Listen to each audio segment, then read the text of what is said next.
Billy was furious. Not just angry, absolutely, spectacularly, volcano-level furious. The reason? His co-worker Paul had the nerve to say Billy was taking too long and should have been finished with the job already.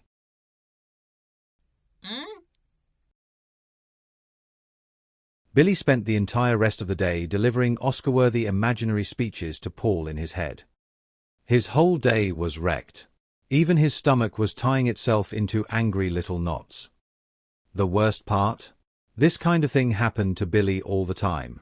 Someone would say one tiny thing, and boom, he'd spiral into full-blown outrage mode for hours.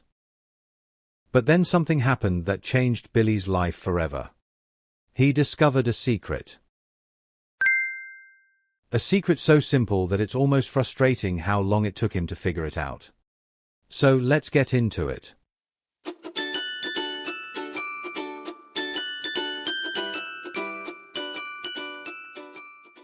Chapter 1.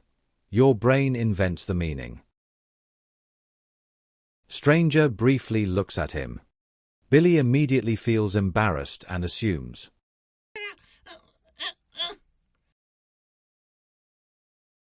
Billy always thought that others were to blame for his emotions. Someone criticizes him, bad mood. Someone ignores him, existential crisis. Someone says, No, Kevin. But actually, his brain was doing most of the work.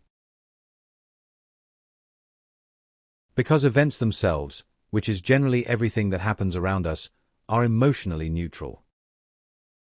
It's our brain that invents the story about it, which creates the feeling.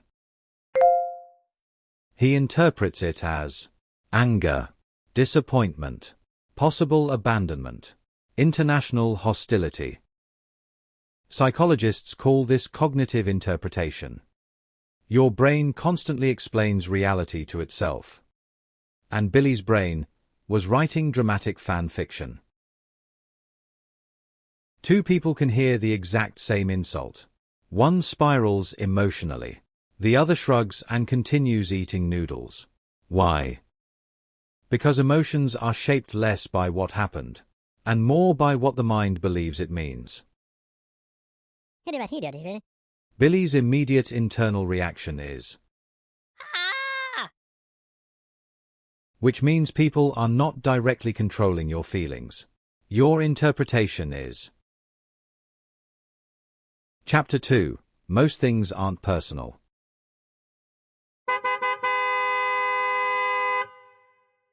Billy assumed rude behavior was always about him.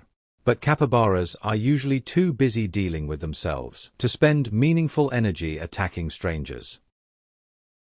Angry people leak anger everywhere. Insecure people project insecurity.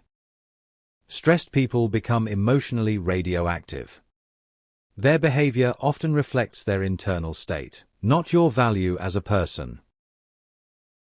This changed everything for Billy, because suddenly, criticism became information instead of identity. Someone insults you constantly.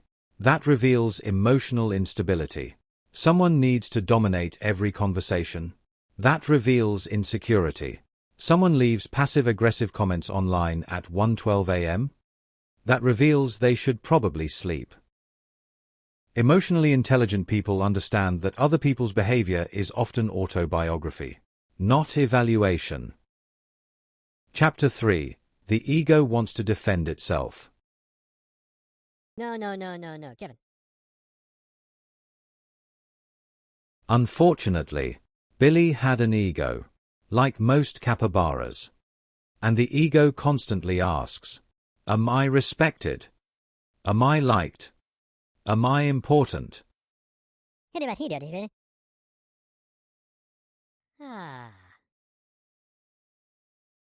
When something threatens your self-image, the ego reacts immediately. Defensiveness, anger, overthinking, mentally arguing in the shower 3 hours later. But emotionally mature people learn something powerful. Not every opinion deserves emotional access to you. Just because someone says something doesn't mean your nervous system must fully subscribe to the experience. You can hear criticism without absorbing it into your identity, which feels suspiciously peaceful. Chapter 4. Observe, don't absorb. Instead of reacting, he stares into distance like wise woodland creature. Then Billy discovered one tiny mental shift that changed everything. Instead of asking, "Why are they doing this to me?" he asked, "What does this behavior reveal about them?" Suddenly, the emotional weight changed completely. Aggressive tone, stress, needless criticism, frustration, constant judgment, usually unresolved insecurity wearing business casual. Emotionally resilient people become observers instead of absorbers. They notice behavior without emotionally swallowing every interaction whole. Which does not mean becoming passive.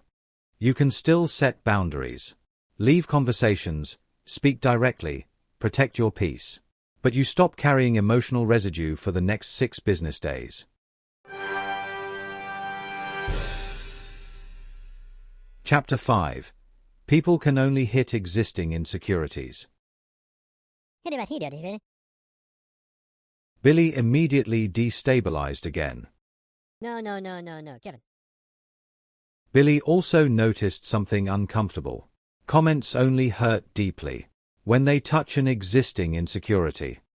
If someone insults a trait you fully accept, the emotional impact is surprisingly small. But when criticism connects to self-doubt, the brain reacts aggressively. Which means emotional triggers are often mirrors. They reveal unresolved fears, not objective truth. And strangely, this realization becomes empowering, because now the goal changes. Instead of controlling everyone else's behavior, you begin strengthening your relationship with yourself. Confidence doesn't eliminate criticism. It reduces how much criticism hits you. Chapter 6. Calm people are hard to control.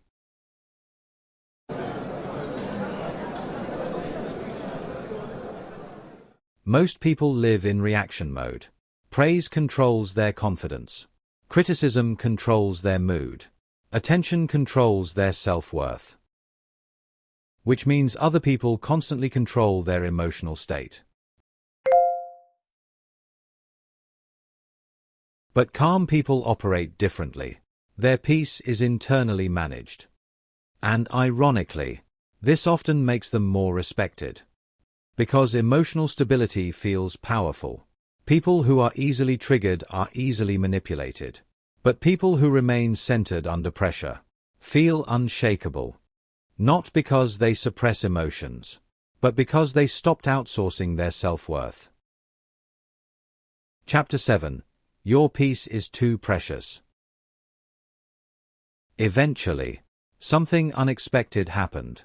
Billy stopped needing to win every emotional battle. He stopped replaying every interaction, stopped decoding every text, stopped donating entire evenings to strangers with unresolved issues. Because he finally understood something important. Inner peace is extremely precious, and giving it away casually, to random opinions, rude comments, or emotionally chaotic people, is a terrible trade. For the first time, other people's moods stopped becoming his responsibility, and life became significantly quieter.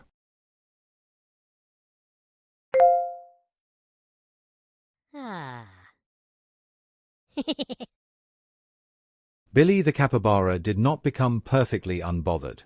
He still overthinks occasionally, still rereads messages, still imagines arguments that will never happen. But now Billy understands something important. People don't control your emotions nearly as much as your interpretation does. And once you stop taking everything personally, the world becomes dramatically less exhausting.